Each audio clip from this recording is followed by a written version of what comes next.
Aujourd'hui, je parle de Genèse chapitre 1.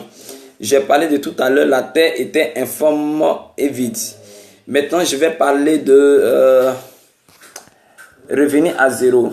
Au commencement, Dieu. Donc, la Bible dit, au commencement, Dieu créa les cieux et la terre était informe et vide. Le premier thème que j'ai traité tout à l'heure, c'est la terre était informe et vide. Maintenant, je vais parler du zéro et du néant. Dieu, pour commencer, Dieu, pour agir, amène à zéro. Dis Amen.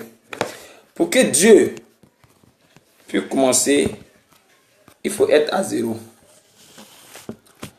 Donc, pour commencer avec Dieu, il faut être à zéro. Pour commencer avec Dieu, il faut être à zéro. Tu vas comprendre tout à l'heure ce que je dis. Quand Dieu veut commencer avec toi, quand Dieu veut aller avec toi, Dieu te ramène à zéro.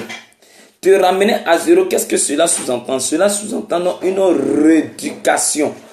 Dieu va te rééduquer. Parce que quand tu étais dans le monde, tu as eu certaines éducations. Tu as eu certaines manières de marcher qui ne glorifiaient pas Dieu. Donc, avec cette manière de marcher, Dieu ne peut te positionner dans la grâce. Dieu ne peut te positionner dans la faveur. Dieu ne peut te positionner dans la bénédiction. Parce que si tu rentres avec tous ces défauts dans la bénédiction, dans la faveur, tu vas te retourner, ça va te créer des problèmes. Tu risques même d'abandonner encore la main du Seigneur. Alors, qu'est-ce que Dieu fait? Dieu, pour te positionner, pour te faire avancer, Dieu va te ramener à zéro. Donc, pour commencer avec Dieu, il faut aller à zéro. Pour que Dieu commence avec toi aussi, Dieu t'amène à zéro. Vous allez comprendre une chose. Nous parlons de Joseph. Vous voyez, pour que Joseph soit sur le trône, Joseph passe d'abord par le trou. Est-ce que vous comprenez? Donc, pour pouvoir comprendre le trône, Dieu amène Joseph d'abord au trou. Donc, pour que Dieu t'amène à la gloire, Dieu t'amène d'abord au trou. Le trou symbolisait ici le zéro. Il faudrait que Joseph puisse comprendre le trou afin de mieux appréhender le trône. Quelqu'un me suit? Ok. Maintenant, écoutez-moi très bien. Pour rentrer dans la richesse, pour que tu puisses mieux appréhender la richesse, Dieu va te ramener à zéro en te mettant dans la galère. Afin que tu puisses comprendre que la bénédiction et la richesse dont tu bénéficies est fonction ou dépend de Dieu. Et c'est pour cela que Dieu va t'amener à zéro dans la galère. Donc vous allez voir David, pour être roi, David était derrière les moutons. David manifestait déjà la royauté derrière les moutons.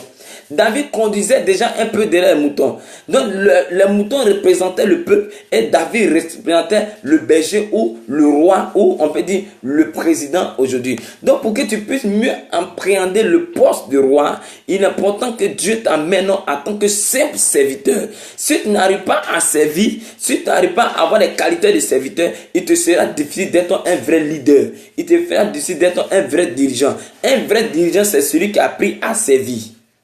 Dis Amen pour que je continue. Permettez-moi. Un vrai dirigeant, c'est celui qui a d'abord servi.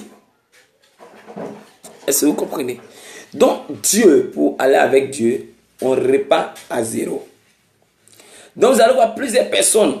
Pour commencer, certains étaient des PDG dans les entreprises. Certains étaient des super milliardaires.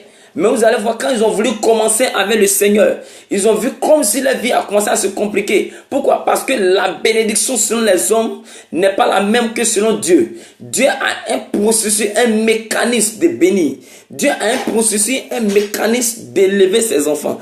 Donc pour que Dieu puisse commencer une œuvre nouvelle avec toi, Dieu t'amène à zéro. Pour tous ceux qui voient le ministère, qui sont appelés au ministère, ils comprennent. Dans le début du ministère, Dieu t'amène à zéro. Pourquoi Dieu t'amène à zéro? Parce que Dieu doit t'épurer.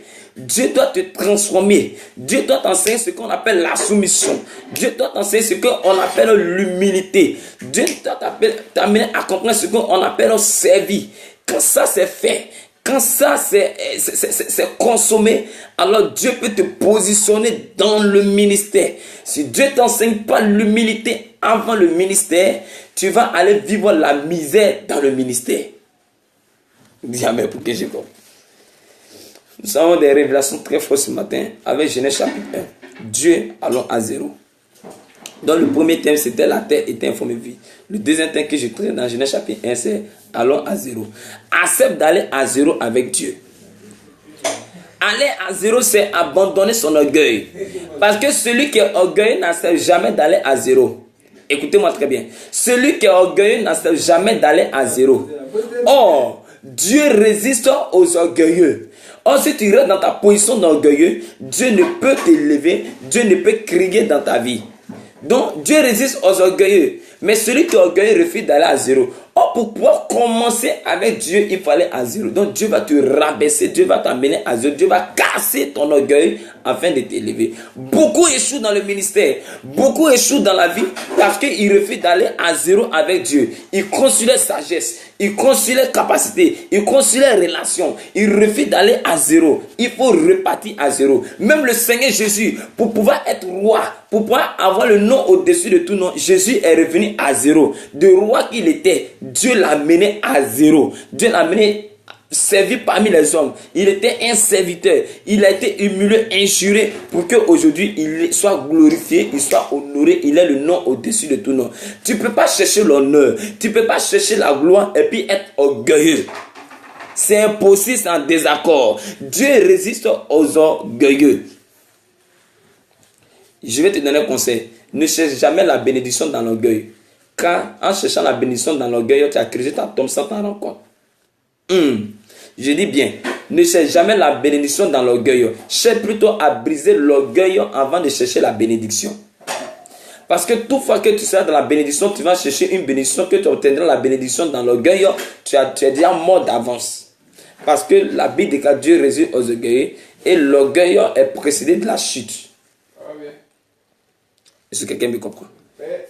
Recherchons l'humilité. Recherchons aller à zéro avec Jésus-Christ. C'est pour ça que j'aime ce cantique. Tu peux naître de nouveau. Tu peux tout recommencer. Balayer ta vie passée et repartir à zéro. Et repartir à zéro. Avec Jésus pour berger. Pour commencer avec Jésus, il faut repartir à zéro. Shalom. Shalom, shalom. Dieu vous bénisse, je vous aime. Que la grâce de Dieu, la puissance de Dieu soit au nom de Jésus.